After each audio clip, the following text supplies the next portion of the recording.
Praise Lord, praise Lord, praise Lord. Hallelujah, hallelujah, hallelujah. सबको जय मसीह की। परमेश्वर, हमारा परमेश्वर जो सबका परमेश्वर है, वो कहता है कि फूलो फूलो, धरती पर फैल जाओ।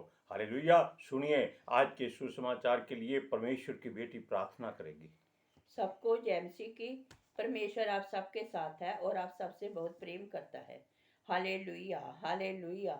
महान परमेश्वर, सर्वशक्तिमान ईश्वर, जमीन आसमान दे मालिक ते खालिक, तुहाडा धन्नवाद, तुहाडा शुक्र करदे स्वामी। आज दे सुंदर दिन लई, सुंदर समय लई, सुंदर सुबह लई पिता जी, जो साडियां जिंदगियां 'च बख्शी प्रभु। खुशियां ते आनंद दा दिन बख्शिया, तंदुरुस्ती दित्ती पिता जी, और अपने कदमां 'ਚ बैठ ਲਈ अपना फजल बख्शिया प्रभु। ਇਹ ਸਭ ਤੁਹਾਡੀ ਦਇਆ, ਤੁਹਾਡੀ ਕਿਰਪਾ ਮੇਰੇ ਪਿਤਾ ਪਰਮੇਸ਼ਰ। ਖੁਦਾਵੰਦ ਖੁਦਾ, ਤੁਹਾਡੀ ਬੇਟੀ ਹਿਰਦੇ ਤੋਂ ਤੁਹਾਡਾ ਧੰਨਵਾਦ, ਤੁਹਾਡਾ ਸ਼ੁਕਰ ਕਰਦੀ ਹੈ स्वामी। सचमुच खुदा जे सेवा बख्शी प्रभु, हर रोज वचन देंदे आ प्रचार करना, उस लिए भी ਤੁਹਾਡਾ ਧੰਨਵਾਦ, ਤੁਹਾਡਾ ਸ਼ੁਕਰ ਕਰਦੇ ਹਾਂ। ਬੇਨਤੀ ਕਰਦੀ ਪਿਤਾ ਜੀ, ਹੁਣ ਤੁਸੀਂ ਆਪਣੇ ਵਚਨ ਦੇ ਅਨੁਸਾਰ ਸਾਡੇ ਵਿਚਕਾਰ ਆਓ ਔਰ ਵਚਨ ਪੜ੍ਹਨੀ, ਪ੍ਰਚਾਰ ਕਰਨੀ, ਸਾਡਾ ਮੂੰਹ ਬਣ ਕੇ ਬੋਲੋ ਪਿਤਾ ਜੀ, ਤਾਂ ਕਿ ਤੁਹਾਡਾ ਦਿੱਤਾ ਵਚਨ ਤੁਹਾਡੀ ਇੱਛਾ ਦੇ ਮੁਤਾबिक ਮੇਰੇ ਪਿਤਾ ਪਰਮੇਸ਼ਵਰ ਦੁਨੀਆ ਦੀ ਸ਼ੋਰ ਤੱਕ ਪਹੁੰਚੇ। ਤੁਹਾਡਾ ਧੰਨਵਾਦ, ਤੁਹਾਡਾ ਸ਼ੁਕਰ ਕਰਦੇ ਹਾਂ ਪ੍ਰਾਰਥਨਾ ਸੁਣਨ ਲਈ। ਪ੍ਰਾਰਥਨਾ ਪ੍ਰਭੂ ਯੀਸ਼ੂ ਦੇ ਸਮਰਥੀ ਤੇ ਪਵਿੱਤਰ ਨਾਮ ਵਿੱਚ ਮੰਗ ਲੈਂਦੇ ਹਾਂ, ਆਮੀਨ। आमीन, हालेलुया। सुनिए, परमेश्वर ने एक बात खास तौर पर अपने लोगों से कही थी कि धरती पर फैल जाओ। हालेलुया। असल में इजरायलियों ने उसका हुक्म नहीं माना। वो फैले जरूर, लेकिन फैलकर उन्होंने परमेश्वर के नाम को अपवित्र कर दिया। क्यों? उन्होंने संसार में बसे हुए परमेश्वर के सारे विरोधियों से मित्रता कर ली और अपने परमेश्वर को अपवित्र ठहराया।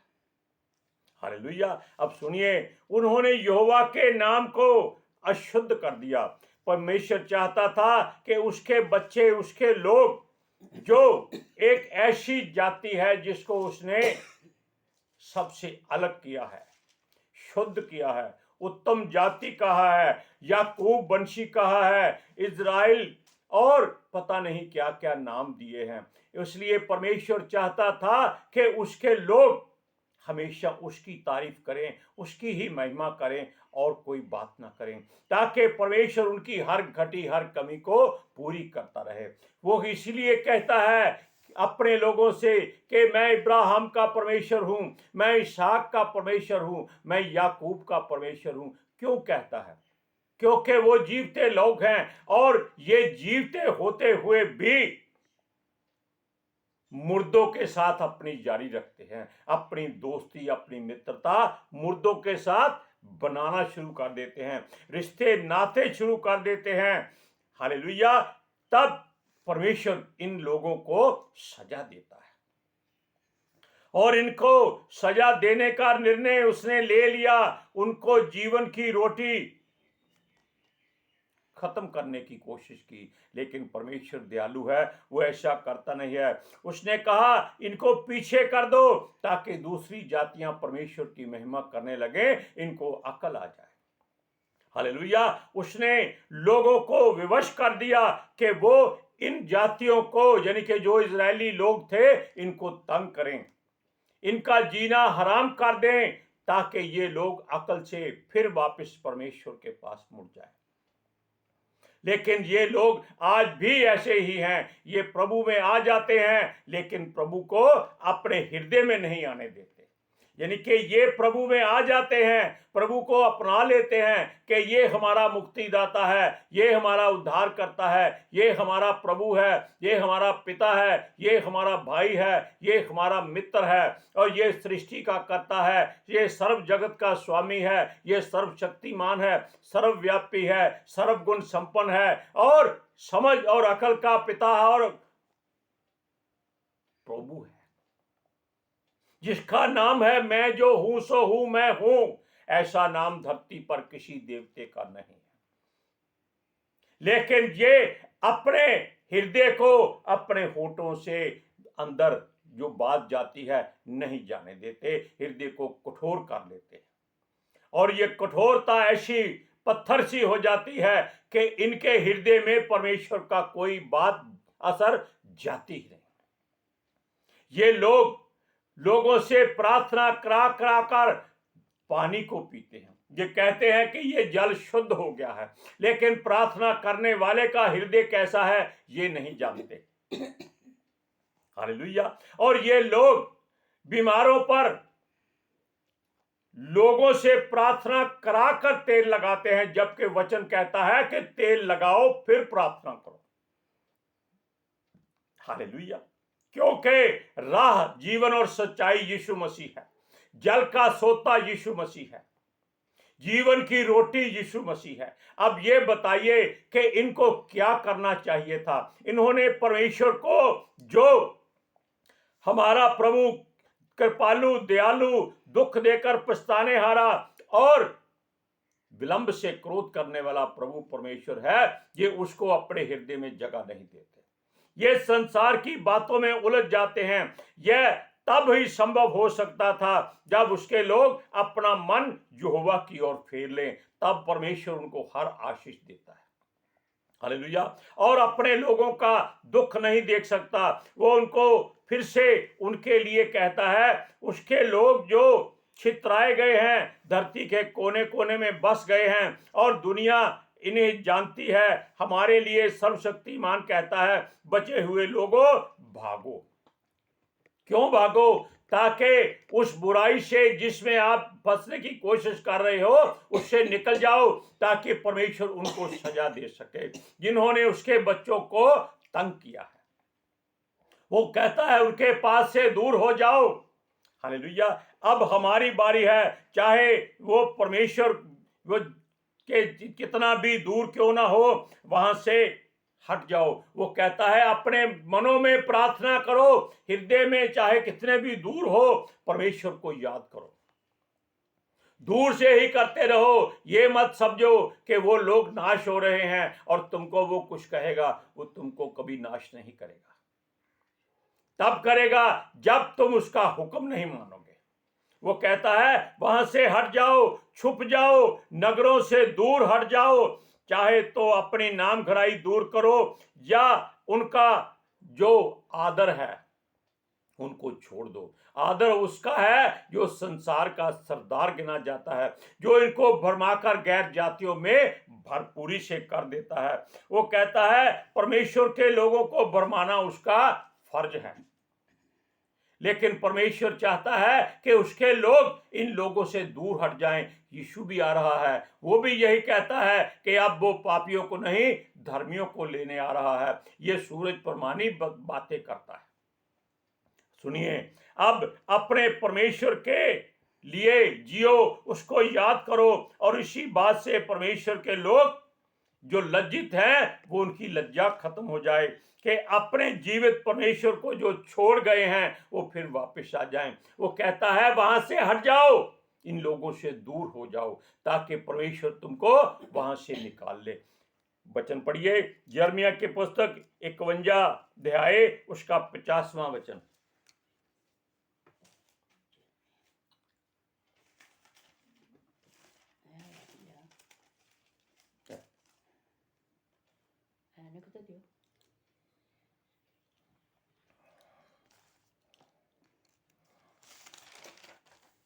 कितना 50 में? हे तलवार के बने हो भागो, हे तलवार से बचे हो भागो, खड़े मत रहो। यहोवा को दूर से स्मरण करो और यरूशलेम की भी सुधि लो। हम व्याकुल हैं क्योंकि हमने अपनी नाम धराई सुनी है। यहोवा के पवित्र भवन में विधर्मी घुस आए हैं, इस कारण हम लज्जित हैं। ये शर्मिंदे हो जाते हैं लेकिन अपनी लज्जा को छोड़ते नहीं। अब देखिए, परमेश्वर चाहता है, आज हमारी चश्मा कहीं रख हो गया है, जरूरत तो नहीं पड़ती लेकिन लगाना पड़ता है ताकि वचन सही पढ़ा जाए। अब परमेश्वर चाहता है कि उसके लोग दूसरी जातियों के अधीन हो जाएं और उनको अपने जैसा कर लें, ताकि परमेश्वर सारे लोगों को बचा सके। वो इसीलिए अपने लोगों को इन गैर जातियों के अधीन करता है ताकि वो लोग इनके साथ अच्छा व्यवहार करें, इनकी इज्जत करें कि ये सृष्टि के कर्ता के लोग हैं। लेकिन ये लोग उनके आगे खुद झुक जाते हैं, क्योंकि ये जाति सारे संसार से उत्तम जाति थी। इस प्रभु चाहता है कि जैसे दूध में थोड़ा सा दही डालने से सारा दूध दही बन जाता है और फिर उसको मथ कर मक्खन निकाला जाता है, फिर घी बनाया जाता है, इसलिए परमेश्वर चाहता था कि उसके थोड़े से लोग सारे संसार को शुद्ध कर दें, पवित्र कर दें, ताकि ये लोग जो संसार में भरे हुए हैं ये बच जाएं। लेकिन परमेश्वर असली बात जानता है कि ये लोग अपना रुतबा खो देते हैं और दूसरे लोगों में जाकर मिल जाते हैं, क्योंकि वो लोग इनको भरमा देते हैं और अपने साथ मिला देते हैं। उनके पास धन सोना चांदी ऐशो इज्जत बहुत होती है, वो कोई काम नहीं करते, निठल्लों की तरह बैठकर खाते पीते हैं। लेकिन ये लोग उनके जैसे बनने की ही कोशिश करते हैं। ये लोग कोई भी ऐसी काम करते हैं जब अपने देवताओं ईश्वरों को मानकर करते हैं। और हमारे लोग जो इजरायली लोग हैं, जो उत्तम जाति है, ये परमेश्वर के लोग हैं। ये इसलिए दूसरों के अधीन किए जाते थे ताकि ये लोग उनको खींच लें। जैसे एक जाल समुद्र में डाला जाए और वो लाखों मछलियों को पकड़ सकता है, इतने इतने बड़े जाल लोगों ने बना दिए हैं, लेकिन ये लोग जाल बनकर फट जाते हैं और मछलियां उनमें से निकल जाती हैं और ये खुद भी उनमें जाकर मिल जाते हैं। ये लोग जो संसार के लोग हैं अपने ईश्वरों को पत्थरों में ढालकर बनाते हैं, उनकी तस्वीरें बनाते हैं और उनको ही परमेश्वर का नाम दे देते हैं। और इजरायली लोग समझते हैं कि उनका परमेश्वर तो जिसको कभी देखा नहीं, इनमें से ही किसी के जैसा होगा। हमने पिछली बार आपको बताया था कि जैसे मिस्र के बाद इजरायली लोगों ने, जब मूसा नहीं था और बछड़ा बनाकर आराधना शुरू कर दी थी, वे विचार शुरू कर दिया था, उसको उपासना करके बलिदान दे दिया था और परमेश्वर के क्रोध के शिकार हुए थे। ऐसे ही ये लोग जो इजरायली लोग हैं, जो मसीह को मानते हैं, ये दूसरों में घुसकर उनकी मूर्तियों को देखते हैं, वो कितनी सुंदर हैं, कितने सोने चांदी से भरी हुई हैं, उनको कितनी लोग इज्जत देते हैं, मान देते हैं। ये जानते हैं कि ये बोल नहीं सकती, हिल नहीं सकती, कुछ कर नहीं सकती, लेकिन ये लोग उनका विश्वास देखते हैं। ये अपना विश्वास खो देते हैं कि इनका परमेश्वर जीवित है जो इनसे बातें करता है। आप जानते हैं कि होर पर्वत पर से परमेश्वर ने इनके साथ अग्नि में बातें की थी, समुद्र को दो भाग कर दिया था और मिस्र में ऐसे ऐसे अचंभे किए थे जो संसार में कोई नहीं कर सकता। फिर भी ये लोग उनकी मूर्तों के आगे झुक जाते हैं और वो लोग हर तरह का बलिदान चढ़ाकर उसको सिर झुकाकर प्रणाम करते हैं और इजरायलियों को अपने साथ मिला लेते हैं, जबकि इनका फर्ज था कि उनको उनकी मूर्ति पूजा से अगवा कराएं कि ये मूर्ति कुछ नहीं है, जीवते परमेश्वर की ओर मुड़ो। और यही परमेश्वर चाहता था। क्यों? असली परमेश्वर इनमें से कोई नहीं है। क्यों? किसी ने किसी को देखा नहीं, केवल अपने मन की इच्छा के मुताबिक, जरूरत के मुताबिक अपना अपना देवता ढाल रहे हैं। आजकल संसार में मनुष्यों की पूजा ज्यादा हो रही है, मगर हमारा यहोवा इनके सारे कारीगरी को और कामों को जान गया था। वो हमेशा अपने लोगों को दूसरी जातियों के अधीन करता था। जब इजरायली बरमाए जाते तब यहोवा गैर जातियों को सबक सिखाता, वो उनको ताड़ना देता कि उसके लोगों को मत छुओ। लेकिन जब अपना घर का मेंबर बुरा हो, दूसरे क्या कर सकते हैं? तब परमेश्वर गैर जातियों को उकसा देता कि इसके लोगों को मारो। वो उसको ताड़ना देते, मारते, काम कराते, पैसा नहीं देते, तब ये लोग भागकर वापस परमेश्वर के पास जाते। सुनिए, वो परमेश्वर नहीं चाहता उसके लोग नाश हों। तब इजरायली उनको छोड़कर अपने यहोवा के पास लौटते। जब उनको रोटी नहीं मिलती, काम नहीं मिलता, उनके शरीर ताकतवर हो चुके थे, लेकिन उनका मन भटका हुआ था। सुनिए, याकूब वंशी जान लेते थे कि उनमें बरमाने वाले ही लोग घुस चुके हैं। इजरायलियों में जो घुसकर इजरायलियों को अपने जैसा बनाना चाहते हैं, तब ये लोग वापस मुड़ते थे। तब उन्होंने फैसला किया और अर्थात निर्णय लिया कि वो वापस अपने परमेश्वर यहोवा के पास मुड़ जाएंगे और नाम खराई ना होने देंगे, क्योंकि यहोवा का वादा है कि वो बेबीलोन जिसने उसके लोगों को तंग किया है वो उनको सजा देगा, नाश कर देगा। इसीलिए उसने कहा था कि बेबीलोन से बाहर निकल जाओ, भाग जाओ यहां से, उनकी तलवारों से मत डरो। बेबीलोन का मतलब है कि ये संसार के लोग जो आपके पड़ोस में ही आपके बैरी बनकर रहते हैं। हालेलुया। इन लोगों को परमेश्वर नाश करने के लिए तैयार है। वो गैर जातियों में से अपनी जाति जो समर्थी जाति उसको चुनना चाहता है, उनको अलग करना चाहता है। वो बेबीलोन के ऊपर उसके ही लोगों से आक्रमण करवा देगा, उनके ही लोगों को भरमाकर आपस में लड़ाई करा देगा, उनकी शहर पनाह को गिरा देगा। शहर पनाह का मतलब होता है जो हमने अपने आसपास अपनी सुरक्षा का बाड़ा बांधा होता है, वो उसको तोड़ डालेगा और अपने लोगों को बचा लेगा। बेबीलोन के निवासी घायल हो जाएंगे, उनके मूर्तें जो है वो लज्जित हो जाएंगी, उनको तोड़ा जाएगा। इसलिए परमेश्वर कहता है मैं यहोवा हूं। ये इजरायली जान लेंगे कि मैं ही पवित्र और शुद्ध हूं। पढ़िए वचन यिर्मयाह के पुस्तक 52 अध्याय उसका 52वां वचन। अगला वचन जल्दी।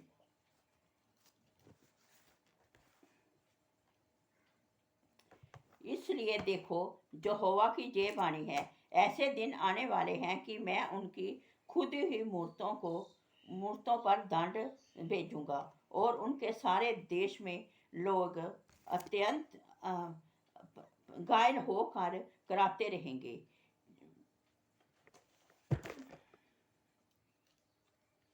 सुनिए, इसलिए देखो यहोवा की यह वाणी, ऐसे दिन आने वाले हैं कि मैं उनकी खुदी हुई मूर्तों पर दंड भेजूंगा और उसके सारे देश में लोग घायल होकर कराहते रहेंगे।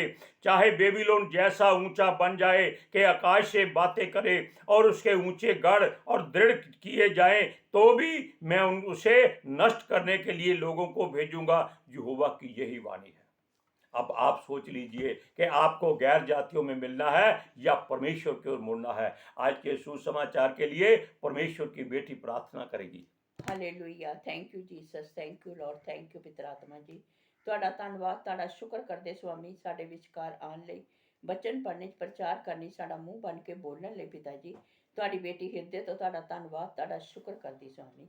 ਸੱਚਮੁੱਚ ਖੁਦਾ, ਤੁਹਾਡਾ ਦਿੱਤਾ ਵਚਨ ਤੁਹਾਡੀ ਇੱਛਾ ਦੇ ਮੁਤਾਬਿਕ ਮੇਰੇ ਪਿਤਾ ਪਰਮੇਸ਼ਵਰ ਦੁਨੀਆ ਦੀ ਸ਼ੋਰ ਤੱਕ ਪਹੁੰਚੇ, ਲੋਕ ਸੁਣਨ, ਸੱਚਾਈ ਨੂੰ ਜਾਣਨ ਔਰ ਸੱਚਾਈ ਉਹਨਾਂ ਨੂੰ ਆਜ਼ਾਦ ਕਰੇ ਪਿਤਾ ਜੀ। ਮੈਂ ਤੁਹਾਡਾ ਧੰਨਵਾਦ, ਤੁਹਾਡਾ ਸ਼ੁਕਰ ਕਰਦੀ ਹਾਂ। ਔਰ ਸੁਆਮੀ, ਤੁਹਾਡੇ ਬੱਚੇ ਹਮੇਸ਼ਾ ਤੁਹਾਡੀ शांति और ਤੁਹਾਡੇ अनुग्रह ਵਿੱਚ बने रहन। आमीन। आमीन।